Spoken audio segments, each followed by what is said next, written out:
Qu'est-ce qu'il est fort. Qu'est-ce qu'il est doué. Mais d'où est-ce qu'il sort en fait? Il sort d'où? D'où est-ce qu'il vient? Il vient de quelle planète? Tu viens d'où, Jude? D'où est-ce que tu viens?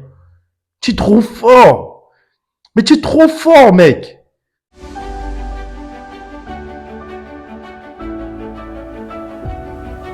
Hello les experts, ici le capitaine Marco Reus. Très heureux de vous retrouver ce soir. Pas blessé évidemment. On se retrouve aujourd'hui pour le début de la troisième journée de Liga par le premier match de la journée, le Celta Vigo qui accueillait le Real Madrid. Et déjà, lorsqu'on voit l'affiche, on le sait déjà que ça va être un match difficile pour le Real. On le sait, le Celta Vigo n'est jamais une équipe facile à négocier. Le Celta Vigo a longtemps été la bête noire du Barça en Liga. Pendant, je pense, 2 ou 3 ans, le Barça n'arrivait pas à gagner cette équipe. C'est une équipe qui est très, très difficile à jouer avec de très bons joueurs. Des joueurs comme Manu Sanchez, des joueurs comme leur capitaine Iago Aspas.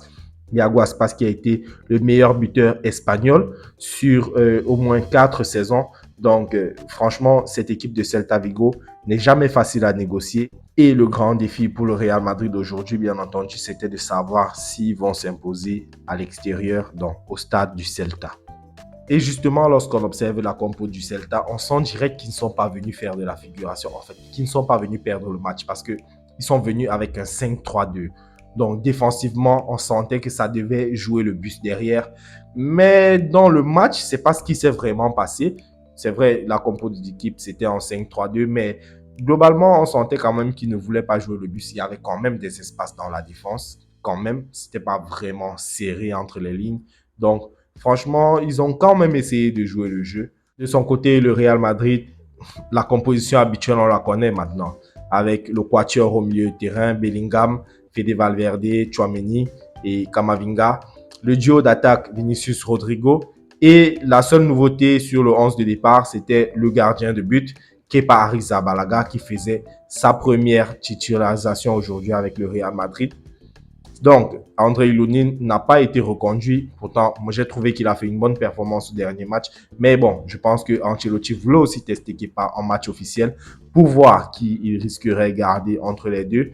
Kepa, qui a fait un bon match aujourd'hui, il n'a pas beaucoup été mis à contribution. Moi, j'aimerais bien le voir dans le prochain match pour voir réellement ce qu'il vaut à l'heure actuelle. Du coup, le Real Madrid commence le match assez fort avec de très bonnes percussions d'entrée de jeu. Et dans ces percussions-là, Vinicius Junior finit par se blesser. Il a ressenti une petite gêne au genou, derrière la cuisse droite.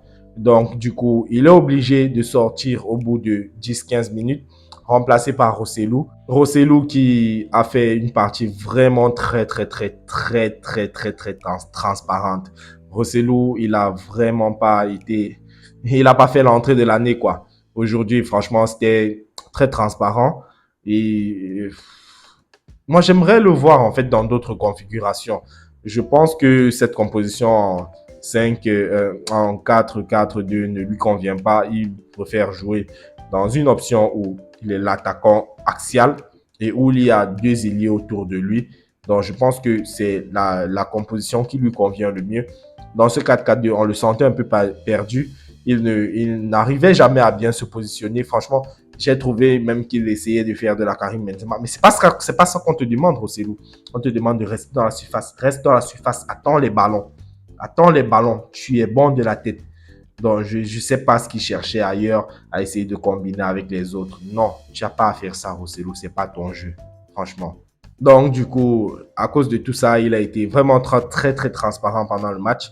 Et suite à la sortie de Vinicius, on a senti que franchement le Real était très diminué offensivement. Les percussions, c'était plus trop ça. Rodrigo, il a tenté de temps à autre. Franchement, il a essayé. Et franchement, on sentait qu'il manquait un truc. Il manquait cette créativité-là. Cette créativité, cette percussion de la part de Vinicius. Et c'est très dommage parce que ça m'a permis de me rendre compte que si aujourd'hui Vinicius se blesse, ce sera très dangereux pour nous. Parce que, en fait, Vinicius, tu te rends compte justement de toute l'ampleur qu'il a pris dans cette équipe aujourd'hui. C'était incroyable. C'était cruel comment il manquait de moi. Et voilà, le Real Madrid arrive à se procurer quelques rares occasions. Je me souviens d'une occasion où Fede et Bellingham se gênent et Fede il finit par frapper à côté des buts. Mais l'action la plus dangereuse, finalement, survient en deuxième période lorsque Rodrigo fait une percussion et se fait percuter par le gardien. Du coup, ça donne un penalty. Rodrigo, il prend le penalty, mais il le manque.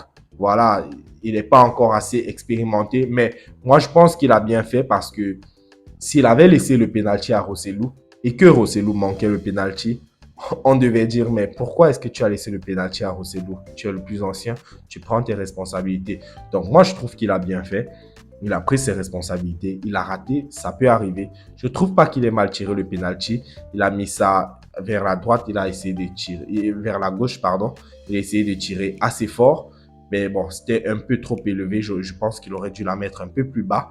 Mais bon, le gardien a bien plongé. Le gardien a pris le ballon. Donc, franchement, pour moi, c'était pas mal tiré. Il a raté. Mais vers la fin du match, le Real Madrid a un corner et Rosselló arrive à dévier le corner.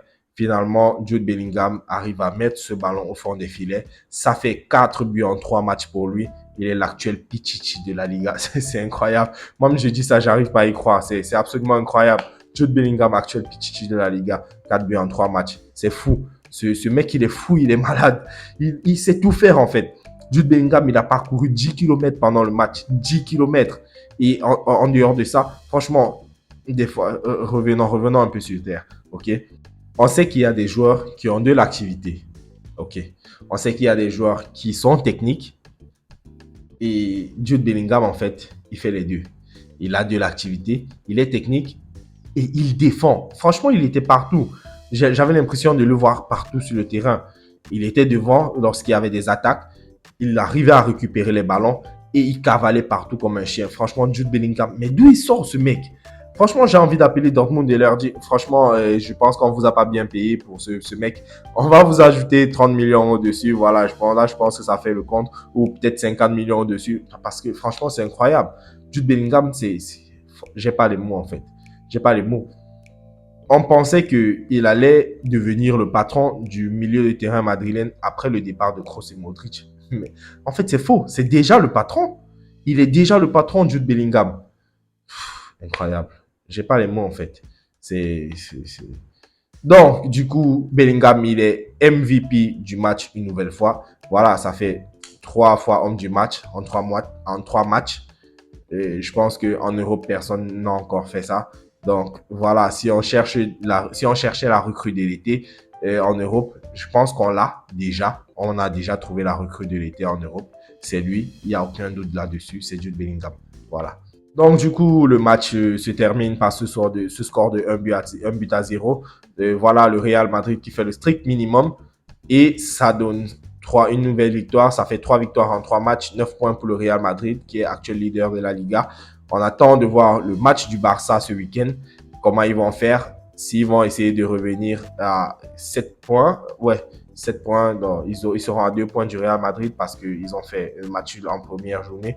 Donc, du coup, voilà les amis, c'est tout pour aujourd'hui. On se retrouve ce week-end pour débriefer le match du Barça. D'ici là, prenez tous soin de vous. Likez la vidéo si elle vous a plu. Abonnez-vous à la chaîne et tchuss.